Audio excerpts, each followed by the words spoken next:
So despite this not being MCU or X-Men, why did I buy this? I make rules for myself and then I just break them. I think I make the rules just so I will buy shit later on.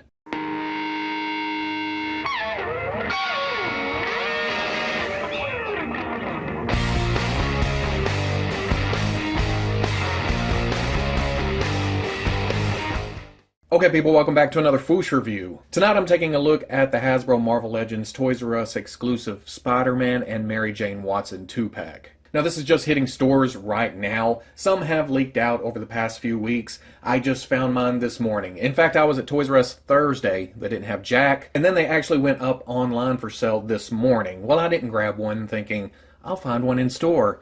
And I'll be damned if I didn't go over to Toys R Us this afternoon. That never happens like that. I can't call my shot. Usually it's like, I better grab it now because I'll never see it in the store. But that's not the norm. Don't be going, oh man, he's so lucky. He gets all this stuff. Nah. That's not how it happens every time. Looking at the box, it's the usual Marvel Legends fare. It's got the black, it's got the logos, it's got the big window to see most of everything in the package. Now, while I was picking mine, I had a few to pick from. All the Mary Janes looked pretty much the same. It was Peter's face that looked kind of odd, and I think it was the eyes on a couple of them. The first couple I grabbed, his right eye was kind of looking away from his left eye. So after looking through a couple, this is the only one that had it looking straight. Even though it's not looking straight, he's barely looking to the left a little bit. But my big thing is, it can look any direction it wants.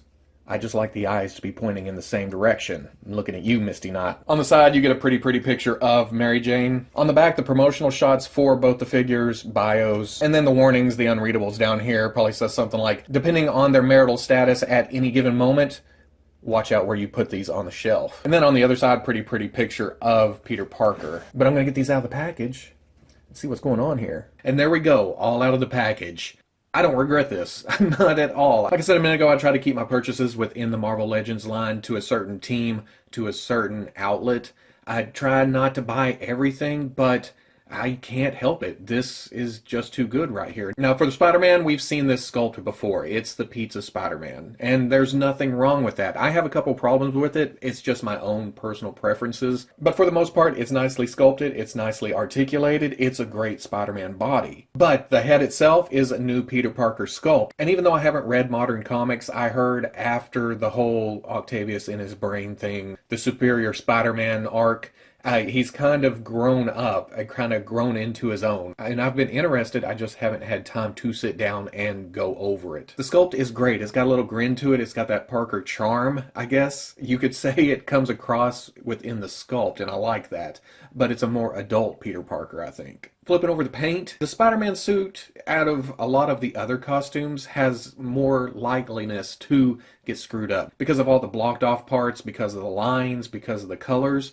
But they did a really good job here. I mean, if you look really close, you could probably see some lines going askew or the color kind of bleeding over just a little bit here and there. But for the most part, it looks freaking great. Then there's a spray of kind of a bluish green on the chest, and then you get up to the head, it's kind of that plasticky flesh. It's a little bit shiny. Then the eyes are punched in, the eyebrows are nicely done. Not a lot of wash to the hair. And then for Mary Jane, this is an all-new sculpt, although we have seen parts of it before on a figure we haven't gotten yet.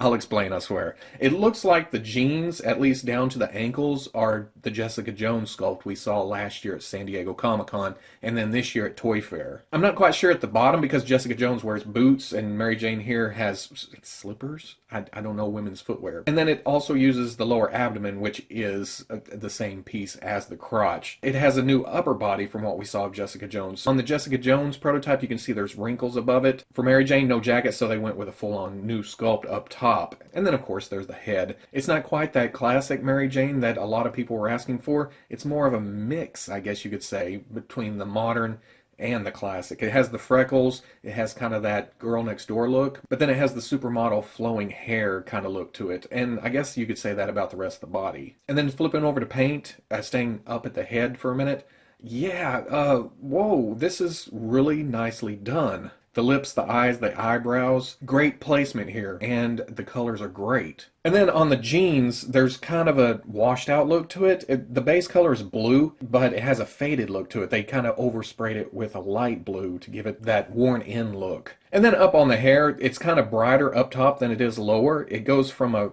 bright red to a darker red. And the fade is so well done for a factory paint job. It's kind of unbelievable that it came out this nice. And like I talked about, this overspray right here, it's supposed to simulate the spider glowing right there. I guess it does that in the comic books, and from reference pictures I've seen, it does do that. But I would have liked to have seen it conform to the spider a little bit more instead of just being a psh, like one spray. And then as you can see, this is not the classic costume. It's got the angles up, angles up, angles up, angles up. I like that it has that classic jazz to it, but with a modern flow. I'm completely good with that. But it also brings into play where they can't paint the inside of the pegs right there. Which, if it had been anything, I prefer it to be on the inside right there, the red showing on this side. Actually, it does work right there. The glove comes up and hits the red, but big red dot in the middle of the blue. And they could have painted it, yeah, but after a lot of play, it would have worn off. We've seen that in the past where it just kind of chips and it ends up like this anyway. And until they come up with some kind of thing where they can put two colors into the same mold at the same time, yeah, we're probably going to keep on seeing that. No, I do like the Pizza Spidey body. It's probably my favorite Spider-Man body, but it does have its downfalls, and that's range of hip, which could be easily fixed by clearing this out a little bit. And then no swivel at the boot line, which I don't usually care for, but this body is sculpted to be kind of toes in. You line the knees forward and the foot kind of duck foots in. So standing in a neutral position, it kind of bugs me, but it's Spider-Man, man. It's gonna be posed in crazy poses. And even though this is not import quality articulation, you can get a lot of poses out of this. And then, like I said with Mary Jane, just some great subtle paint apps. They didn't just go, hey, in your face, here's some great paint. You got to look for it, but when you see it, you kind of go, wow, Hasbro, thanks for going that extra mile right there. Like the fade to the hair, the fade to the jeans, the blues right here. If you articulate the knee, you can see the plastic color underneath and it kind of sticks out. But standing straight up, yeah, I like that. And if I really, really had to dig for something, since this is the negative part of my review, the neck does seem a little bit short. She seems a little bit shoulders up, a little bit stumpy, I guess you could say. It doesn't affect the overall look, but her being a supermodel, her being who she is, just a little bit more neck would have upped the femininity, the womanness of it. You know what I mean? But going over articulation, there's a ball on top of a hinge in the neck. He can bury his chin in his chest. He can look up pretty good, but I've figured out that if you pop the head, which comes into play here in a minute, you can crank the neck back and kind of sit it on there, and you can get even more range up. It's on there, but it's not popped all the way on. There's a butterfly joint in the torso going out to the shoulder, goes forward, goes back, a lot of range of movement there. Hinges swivel coming out of that, hinges up, swivels around, swivel at the bicep, double elbow comes most of the way up, hinges swivel at the wrist, swivel, hinge. Hinge of the torso, cranks down, not quite 90, but pretty good range. Arcs back, there's a swivel at the waist. There's a ball joint coming out into the hip. You can go out about that far, and that's another one of my gripes. Spider-Man needs more range than that. Forward, up past 90. I like that range, just not the other way. Back, about right there before it starts pushing out with the butt. Swivel at the thigh. Double knee comes all the way up. He misses his ass when he's trying to kick it. Hinge at the ankle, goes back, goes forward, and that's another point right there I would like to have more range on, is especially for Spider-Man, is more forward movement. And then forward facing pin for rocker. Articulation for Mary Jane, it's ball on top of a hinge going up into the head, but you have her hair hanging down, so it does kind of get in the way there. There's swivel, there's down. She can touch her chin to her chest. That's cool. Up, not so much. Not a lot of tilt. Hinge swivel at the shoulder, comes up past 90. Swivels around. Hinge at the elbow comes up to 90. Watch out for the forearm to be flipped around in the package. I think I had that on this side. But if you have that, you're only going to get 45 degrees out of the bend.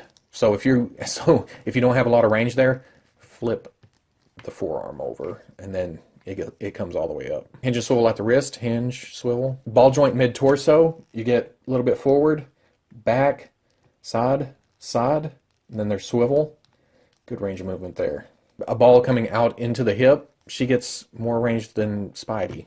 How does that work? Forward, most of the way 90.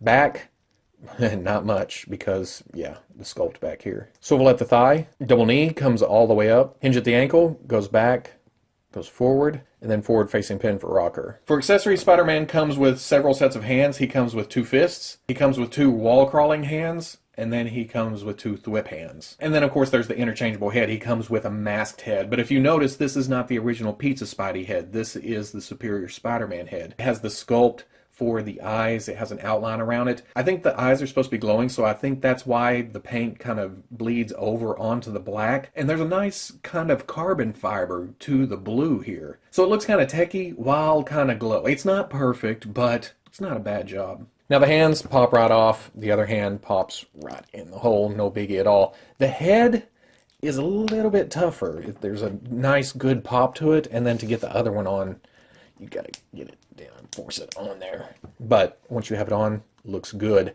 And I didn't think I would like this head on this body, but because of its slightly smaller size, it's not bad. It actually kind of makes it more proportionate overall than the Pizza Spidey. And then as far as accessories go for Mary Jane, she comes with a purse. Looks pretty good. It has a nice sculpt to it. It even has a little bit of paint on the buckle right there. It's got gold. It's got a button. But we have seen this before. It came with both Hobgoblin and Green Goblin. So they all shop at the same store? I don't know. For comparison, here's Spider-Man with the original Pizza Spider-Man. Now you think that the Pizza Spider-Man is a little bit taller. It's actually not. I screwed the hell out of his hips. I was trying to get more range of movement out of it. I busted it. And it doesn't go together quite right anymore. But trust me, it's the same body on both of them. But you will notice the superior head is a little bit smaller than Pizza Spidey's head. Some people may like that, some people may not. And to give you some comparison with the rest of the line, here he is with the Marvel Legends Black Panther. And then for giggles, here he is with the Miles Spider-Man, kind of that teenage body. This is definitely adult Spider-Man. And then for Mary Jane, here's a comparison with the Guardians of the Galaxy Volume 2 Nebula. I know this is a movie figure, but a lot of people have this at the moment, so I figured I'd compare the two of those. And then to get her into the comic book universe, here she is with Miss Marvel. You can see Miss Marvel's a little bit taller, a little bit thicker, a little bit more superhero, whereas Mary Jane, I don't think she has any powers. I've heard she had powers, and she's also done some web swinging. But the way I look at this, the way that it'll be on my shelf, she's just normal human. And this works on the comic shelf. So at the end of the day, I'm super happy. I know we've gotten a lot of Spider-Mans, and I know this one isn't everybody's idea of a perfect Spider-Man on their shelf. It's the modern costume. It's not as set in stone. Because the way comic books are nowadays, it could be different in a year or two. But at the moment, it's nice to get a costume that's still in play. At least I think it's still in play. I'm not quite sure about that. The blue is a little bit lighter. The red is a nice classic look to it. And like I said, I kind of like the glowy parts. It kind of sets it apart from the classic look. And the same can be said for Mary Jane. Yes, she's a mix of modern and classic. More modern than classic. I would have kind of liked to see a Spider-Man logo on her chest like we see in a lot of statues and artwork over the years. But it's Mary Jane. Hasbro actually went out of their way to give us a civilian character, and that doesn't happen very often. And this kind of sets the precedent that you mix a superhero with a civilian, and it may sell. Hopefully this sells really well. And even if you're a customizer, there's some good fodder here. There's the Mary Jane jeans, there's the Mary Jane head. That's an overall female body that can be used for other civilians. And then the Peter Parker head, you could use that on the Pizza Spider-Man if you prefer that costume. Works there because same body, same neck ball. Now this wasn't cheap, it was $40 at Toys R Us. And at least my Toys R Us isn't known for marking things down anytime soon. So it stings a little, but there's no regret. I'm happy to have this. But like I said, this was available online. It's already sold out for today. It may come back up tomorrow. It may come back up when there's more stock. But I also found this in my local store. And if it's popping up in BFE, Arkansas, it should be at your store soon, if not already. So if you like the review, comment, like, subscribe, and I'll catch you on the Fwoosh.